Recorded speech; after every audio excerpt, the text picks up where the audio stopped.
karya-karya ilmiah yang bisa dipertanggungjawabkan. Kemudian, yang bersangkutan juga harus memiliki rasa tanggung jawab atas hasil pekerjaannya, mau dikritisi. Karena keilmuan itu tidak akan berkembang kalau kita tertutup. Kita harus membuka diri, nanti ada istilah namanya open science. Bagaimana kalau di luar negeri, nanti ada contoh di slide berikutnya, sebelum kita submit untuk tesis ataupun disertasi, itu kita harus menyampaikan data mentah. Sehingga salah satu tanggung jawab pustakawan adalah dia mampu membantu para mahasiswa dan dosen dalam manajemen data penelitian. Harus disimpan di mana, bagaimana menyimpannya, kemudian siapa yang berhak untuk mengaksesnya, dan untuk kepentingan akademis kira-kira ini harus bermitra dengan siapa. Dan tentu asas dari integritas akademik adalah kita menghormati kontribusi dari orang lain. Berikutnya, Bapak Ibu, tentu ada beberapa aturan terkait berkaitan dengan integritas akademik. Nanti Prof. Henry akan menyampaikan secara detail, secara panjang lebar mengenai aturan ini.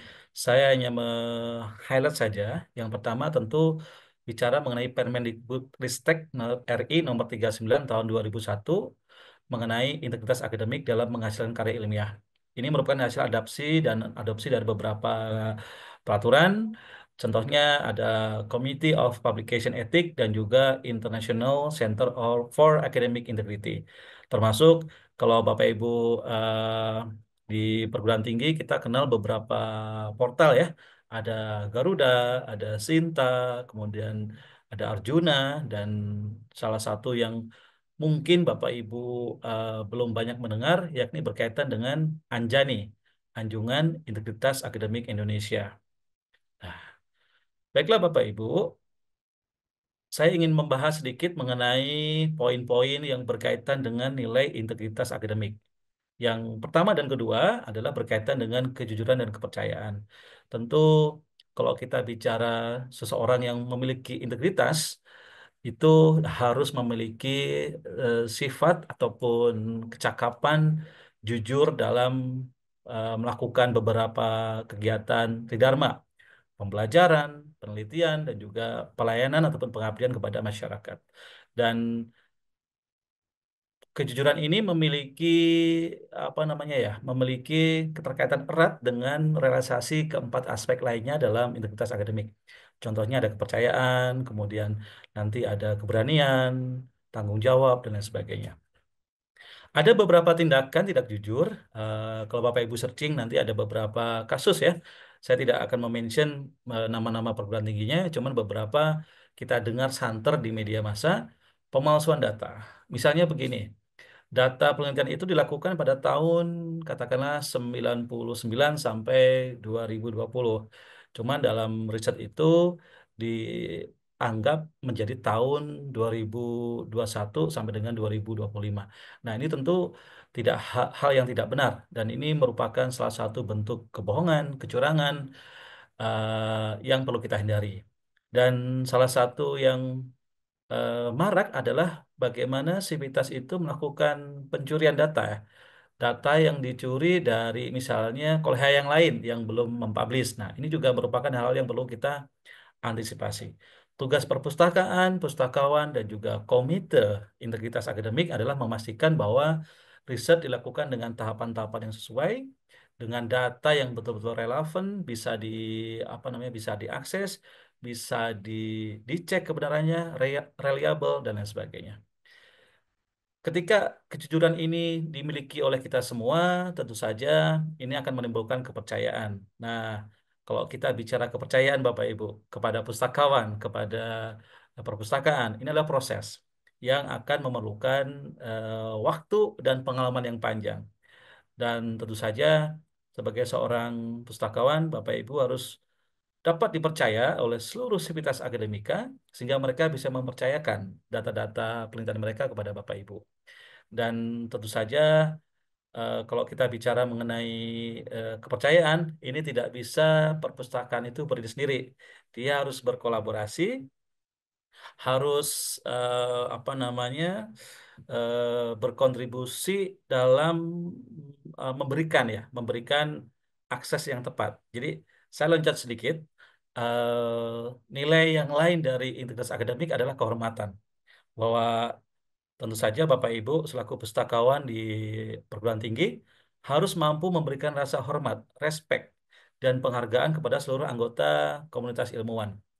Dan tentu saja di sini dalam konteks ilmu perpustakaan, Bapak Ibu harus memberikan sitasi sumber informasi yang layak dan juga benar dan mampu mengidentifikasi. Nah, nanti kita akan masuk ke apa namanya tahapan bagaimana peran pustakawan, peran perpustakaan dalam mensupport penegakan ataupun pengembangan integritas akademik. Prinsip yang lainnya adalah keadilan. Nah, keadilan ini kita bicara mengenai bahwa mahasiswa dan dosen itu merupakan satu kesatuan yang tidak dipisahkan.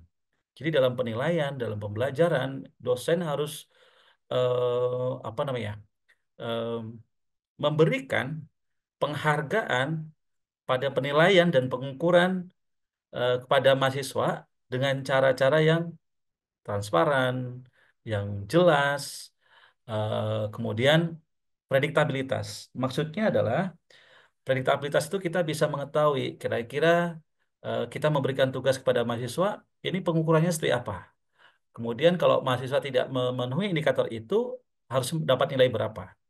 Nah, kalau ada mahasiswa yang katakanlah minta untuk transparansi nilai papernya, kita betul-betul bisa memberikan jawaban evidence based. Buktinya apa? Kemudian paragraf mana yang kira-kira harus diperbaiki, kemudian mana yang harus apa dikutip, misalnya begitu. Dan ini adalah bentuk keadilan yang diperlukan dalam mewujudkan integritas akademik. Jadi ada trust, kepercayaan, ada transparansi, ada kejelasan antara dosen dan juga mahasiswa. Dan tentu ini semua tidak bisa dilepaskan dari cara berkomunikasi antara dosen dan juga mahasiswa. Nah, nilai berikutnya adalah Bapak Ibu terkait dengan nilai integritas akademik adalah tanggung jawab. Bagaimana tiap-tiap individu dan juga institusi punya komitmen dalam menegakkan integritas akademik. Tanggung jawab ini meliputi distribusi dan juga duplikasi kekuatan untuk menghasilkan perubahan. Maksudnya adalah perpustakaan tidak bisa berdiri sendiri. Untuk itu, dia harus serta-merta mengajak seluruh komponen, entah itu prodi, fakultas, universitas, dan juga mungkin senat ya, dalam bersama-sama merancang satu kekuatan untuk menghasilkan perubahan. Kita tidak bisa menutup mata bahwa banyak sekali pelanggaran, tapi ini bukan akhir dari segalanya, bukan kiamat katakanlah, tapi adalah opportunity, peluang, kesempatan untuk pustakawan dan juga perpustakaan untuk berkontribusi. Nah, realisasinya adalah Bapak Ibu, banyak di antara kita yang masih apatis terhadap pelanggaran-pelanggaran ataupun penegakan nilai integritas akademik. Untuk itu, komunitas akademik itu harus bekerja sama untuk mengatasi sikap ini dan tentu harus dapat menginspirasi dalam upaya penegakan integritas akademik. Dan yang paling urgent adalah keberanian Bapak Ibu bahwa kita bersama-sama ingin membuat budaya akademis yang berkualitas, pendidikan tinggi yang berkualitas. Untuk itu, semua orang, dosen, mahasiswa, pejabat, pimpinan, fakultas, dan juga universitas harus berani dalam menegakkan nilai-nilai integritas akademik. Nah, kita lihat bagaimana implementasi di perguruan tinggi pada saat ini. Eh, yang pertama tentu saja kalau kita mengutip pada Permendikbud-Ristek nomor 39 tahun 2021 ada tindakan pencegahan. Nah, kalau kita bicara prediktabilitas ini adalah bentuk pencegahan. Bagaimana pimpinan dalam hal ini Kaprodi, kemudian Kapusdi, Kadep, fakultas, senat termasuk universitas itu harus internal driver. Maksudnya apa? Mengcreate mengcreate upaya-upaya kebijakan yang dapat mencegah adanya pelanggaran integritas akademik. Kemudian bagaimana membina? Karena ada beberapa yang memang memang apatis sifatnya ataupun tidak tahu bahwa dia melakukan pelanggaran gitu kan, sehingga ada pembinaan. Ada penanggulangan. Bagaimana cara menanggulanginya? Inilah peran pustakawan, peran perpustakaan. Perpustakaan, pustakawan seyogyanya harus mampu memberikan ataupun mengembangkan program-program yang mampu memberikan penanggulangan dalam plagiasi misalnya.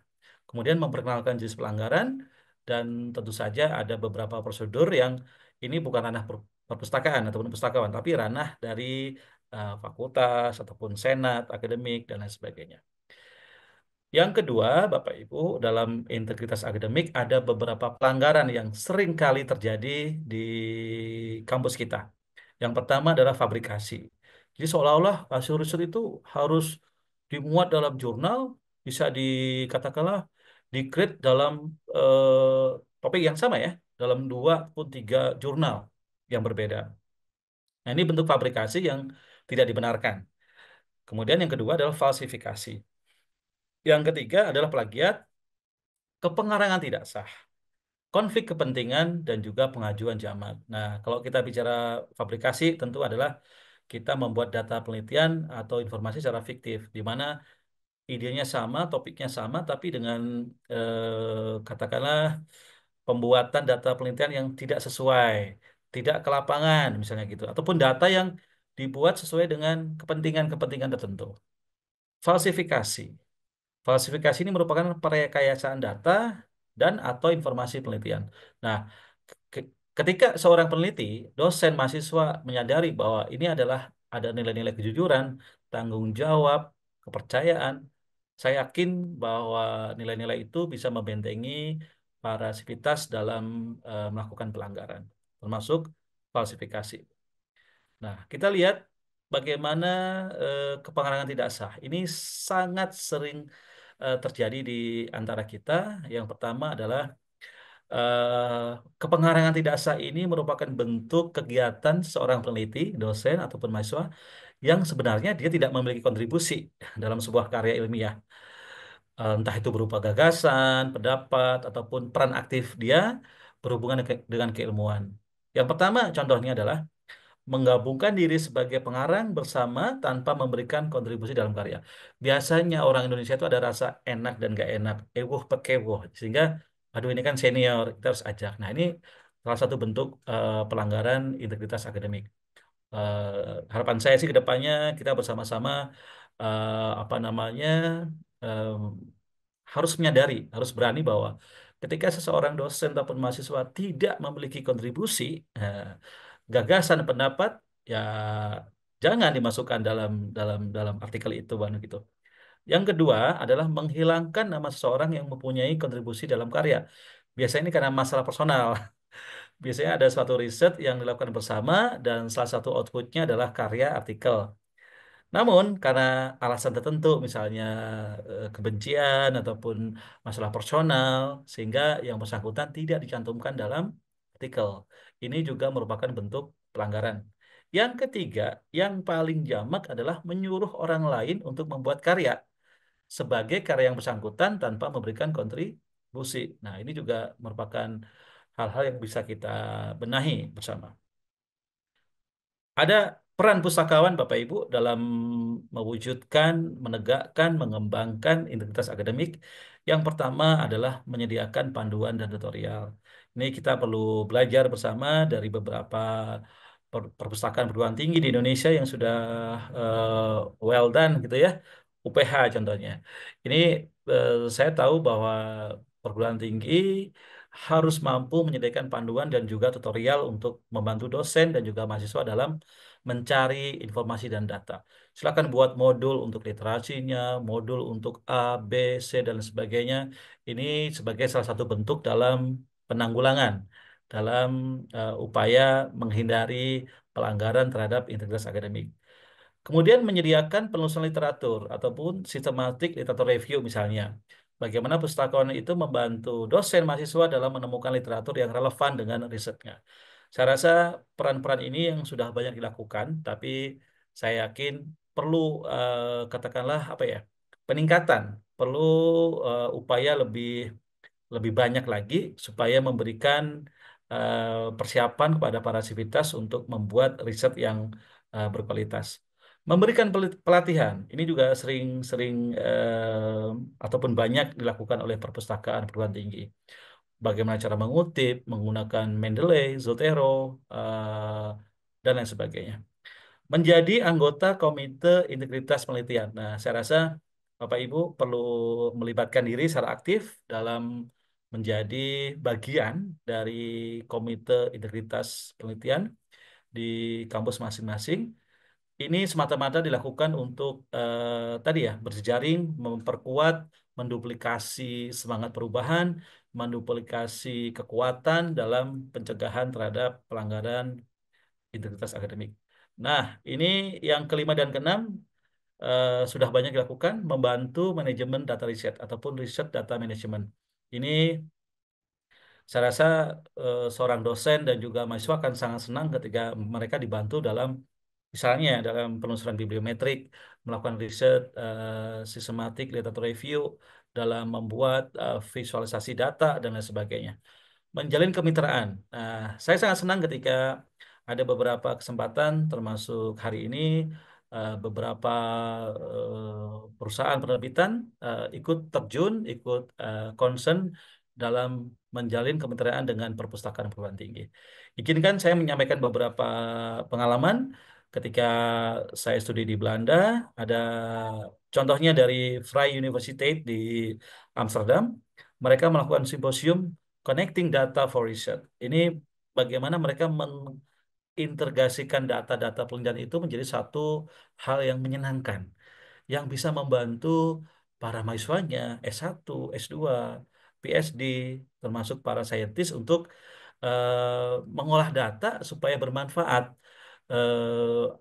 Apa namanya itu mengintegrasikan data antara satu riset dengan riset yang lain supaya bermanfaat, gitu.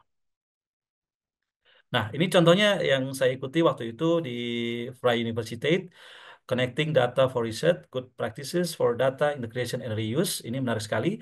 Dan ini bukan saja kerjaan dari satu perpustakaan, tapi kombinasi dari Vrije Universiteit Amsterdam Library, dari Leiden, dari UvA, Amsterdam, Radboud Universiteit Nijmegen, dan lain sebagainya, disupport oleh beberapa institusi yang memang relate.